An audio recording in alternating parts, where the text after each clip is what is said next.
around her. You technically killed her. You catch her. No, She's in your arms, you and then can't go. and Who am I going to eat ice cream with? it's so cute. But I was like, that is such a cheesy line. But it's so heartbreaking because I love this pair. It's like they have such an innocent friendship. I mean, he doesn't make out with her or try to have sex with her. It's just so innocent. It's so sad how they destroyed it by him killing her. And I'm like, no! I cried after she was dying. And so he turns all badass now. He goes into the next mission, which is you go into the world that never was, and this is your mission. The idea of your mission is to go into the castle and take out the organization to get back Shion, because you don't know how to get her back, but you think if you can take them out, you can somehow get her back, and to find the Sora person and take him out as well. You go into you're hooded and you keyblade wielding. You have Oblivion and Oathkeeper. You're slicing through neon shadows like consistently, and I know this was pretty badass. it was pretty badass. You would just cut right through them without breaking a sweat. You would do like these ultimate like attacks that were so amazing to watch. You'd go through it, and then you get to the tower, and cutscene. And if you ever unlocked The special secret ending of Kingdom Hearts 2, you would find that it would show this cutscene, and it was badass. Wait, was it Kingdom Hearts 1 or 2 that showed this cutscene? I think it was Kingdom Hearts 1 that showed that one, because Kingdom Hearts 2 showed the Birth by Sleep one. Oh yeah, that's right.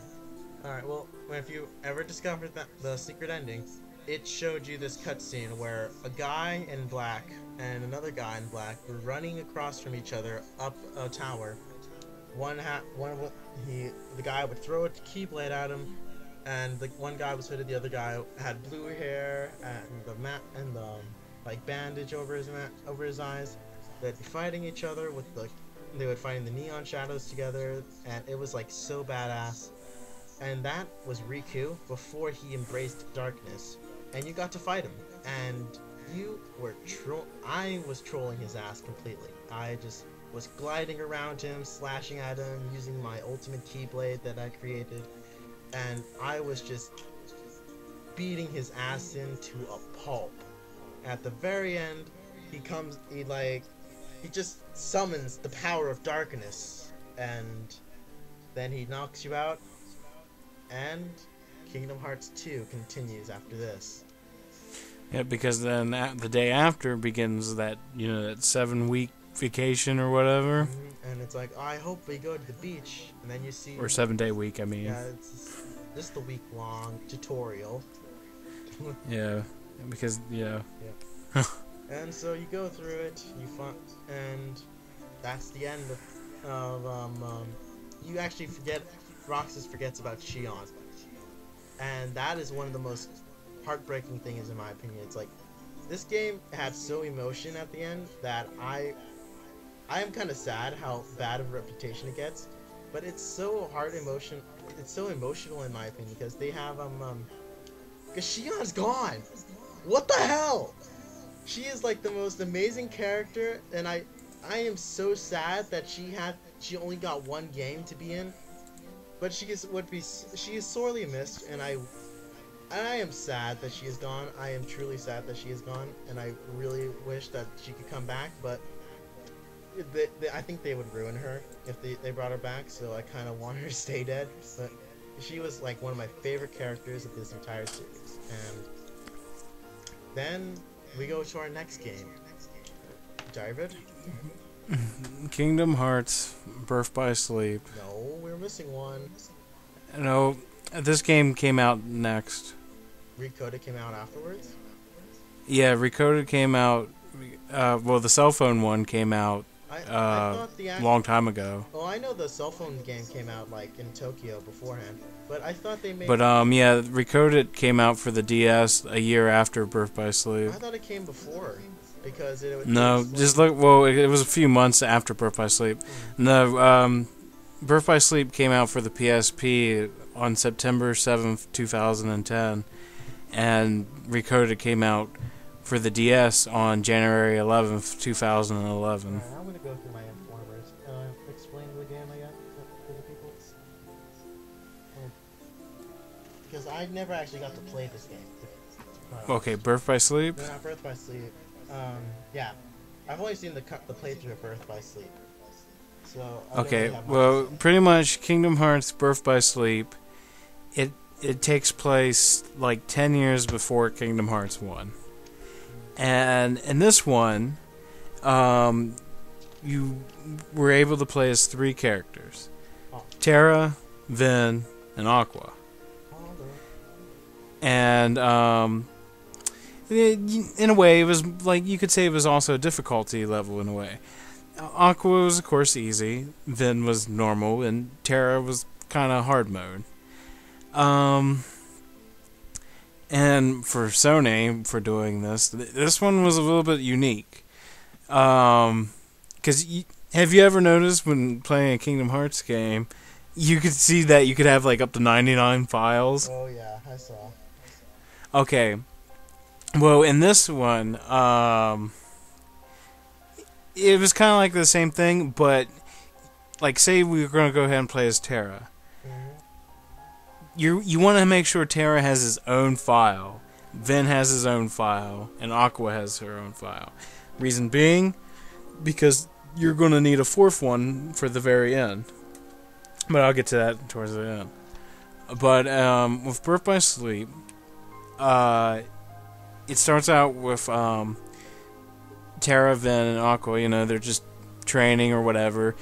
But it's more involving with Terra and Aqua because I believe like the next day they were going to do their test for their mastery test so they can be a Keyblade master.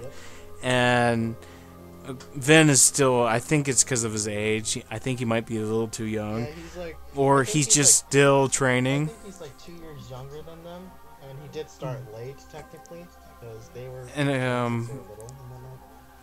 Of course, they're training under their master, Aragus. And and then also on that day of mastery, Master Xehanort was there. And so they were there, and so Terra and Aqua, started their training. And during that, Xehanort decided to make it a little bit more interesting. So he made like these dark orbs appear in the room, and they weren't like anything like eat bad. It was just kill it. So even Vin jumped in to do this, but Aragus was seeing for this, and Aqua was the only one who got to become a master of the Keyblade. Terra couldn't because his heart was still too full of darkness in a way, and so this pissed off Terra. But this is Xehanort's plan, and so Terra wants to go out and find a way, to fix this. So he leaves, and of course, Vin is like the best friend to Terra. So then Vin follows Terra, and then of course Aragus has Aqua go after Vin to bring him back. And so then you'll go to each worlds are kind of like broken up into different things. Like one would go here, one would go there, and one would go there. And the first. They ever actually meet up. But they would have it where Terra would go to Enchanted Dominion, which was Sleeping Beauty world. Vin would go to I can't think of it, but it's the Snow White world. I think it's like Enchanted Castle or something. I think. I don't know. And Aqua, she went to like the Cinderella world, wherever she's from. Yeah, Enchanted Dominion, I think that one was it. Or something like that. But they would all go for all this, and they would eventually go, like, it was like a circle for everyone. And because everyone did go to all these, and they, you would find out things, and of course Maleficent, this is when she had plans for the future, and she would trick Terra and all this stuff, and then eventually you would go to places like Radiant Garden. And so you would come there, and that's where they would eventually, re-meet up again. And that's where you would have that one fight. Oh, and by the way, the enemies in this one is brand new. They're known as the Unversed. And they kind of remind you of Heartless, in a way. I think they're based off the Heartless. They just needed to make them look a little semi-different. Since this is an entire new game, a new era of evil, so they can't just keep reusing the same thing over and over again. That would be weird. Right, and of course, after they would like fight the boss or whatever, and Vin was like, "Oh, you know what? Let's celebrate. I got these passes to Disney Town from this duck, and which was Scrooge." And so, but like they do go to Disney Town, but I think like everyone has to go, like someone go like waits or something, because there's a point where Vin ends up fighting this one boy, which is known as Vanitas, who I'm guessing Vanitas was made by Xehanort. I think he was like opposite of Vin, and right, like that's what they kind of wanted. Yeah, and then Xehanort kind of like made him even better than when he was first created or something, I believe. Right, but anyways, they'll go for like all this crap. Eventually, you'll go to Disney Town. Now, 100 Acre Woods, the book is mentioned, but it's not anything you could really do. It's all it is what you'll get these things known as command boards. Pretty much it's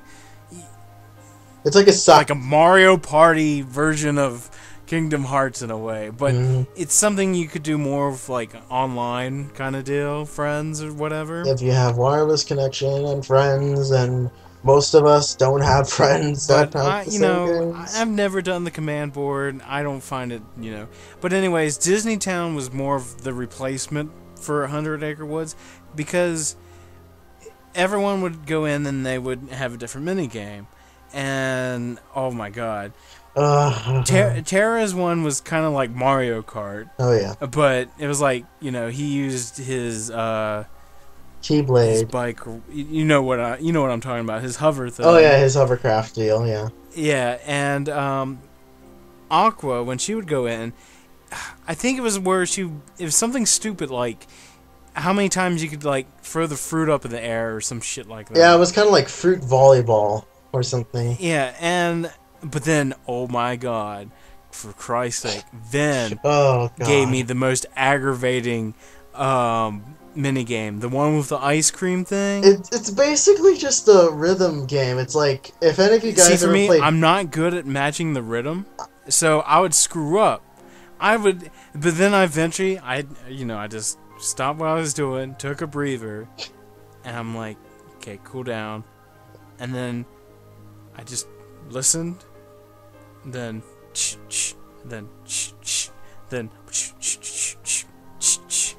and his eyes was closed because I would hear "It's a Small World" in my head.